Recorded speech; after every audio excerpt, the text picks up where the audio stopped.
great coaching he's had coming up. It's you guys that can kind of come in and plug and play, at least the seat to play as a true freshman in the spring. Yeah, absolutely. I think he'll give himself a chance to play. Just he's a 6'4" kid who's already 235 pounds, so it's not like he's 215 and he's got to add a bunch of weight.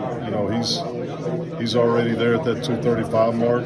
Coach Storm's in that group shows those guys come in quickly and add weight and get stronger in that first semester and through the summer. But yeah, the coaching he's received over the last 4 years, the development, playing against high-level competition in the state of Georgia. I'm from Texas, where I think high school football is as good as it gets, but my exposure to the state of Georgia and football there in high school, I'm so impressed. I think it's every bit as good in Georgia, and so he's been coached at a high level. He's played against great competition, so all those things give you a chance as a freshman. If you don't play against competition, it's hard because the jump is just so great.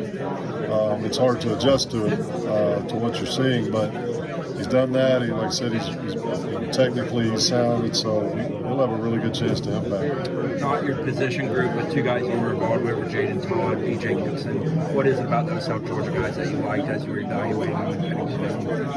Yeah, BJ's a similar guy, a really, really tough guy. I found out about him early when he was young, and Coach Stowe does a great job over there. And, he's helped him grow a lot. BJ's explosive, but same mentality, tough guy. South Georgia kids, there's a level of commitment in those areas to football that if you're not willing to give it, then you won't make it. So we already know it, and we have a demanding program. So the fact that they've been through those type of programs and have been strained and pushed like that, lets us know they have a better chance to be successful here. And Jaden, he's a little different. I walked in his school about this time last year, and they brought him out. I didn't even know about him because he'd been playing baseball and he wasn't a well-known guy. But they said, hey, we want you to look at an old lineman. And I'm thinking they're going to bring out a little short guy or whatever. This guy walks in the door. He's massive, And same thing, though, humble kid, great family. BJ's family's great. All those families, man, from Landen's family to BJ to Jaden, top of the line people, so supportive of their kids.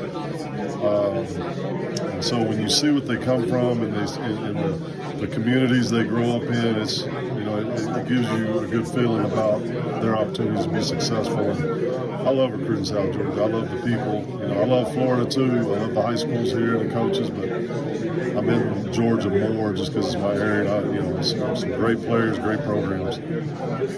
You probably mentioned what does Landen bring us? Mike called him the best, tight end in the country. What makes him so unique and so good? Yeah, he just what separates him, I think, is he can go out and operate like a receiver. Like the guy he can sink his hips, he can get in and out of breaks, he can run, he's got great ball skills. He makes big plays in the passing game.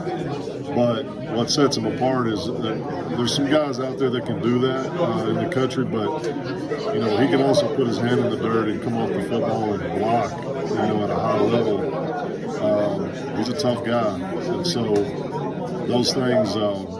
There's really just not a lot of guys that can do that. He's already 6'4", 235 pounds, so it's not like he has a long way to go size-wise. Obviously he's got to get bigger and stronger like any freshman, but those are the things that excite you about Landen. How much I know he committed before the season, but how much did you show him what Jaheim and what Kyle did this year to show him, and also Marquiston, of how he can fit in the offense and what he can do?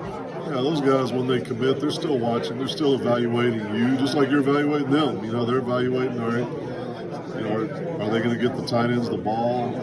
Are they going to win? Are they going to win like they say they're going to win, like they think they're going to win? And, so they're always watching that kind of stuff. But the great thing about Landen, he really, I don't really think he cares how many touches he gets. Obviously, he wants to touch the ball like every other guy, that any skilled player. But I think he gets as much joy out of down block and the running back goes outside and scores, and knowing he had a part in helping that running back make that play. Like that's what separates him too. He's not a guy that's all about him, but still, nonetheless, they're watching to see if the tight ends are going to get touches, and which they did this year. And, those guys got a lot of opportunities, so that always helps in recruiting, obviously.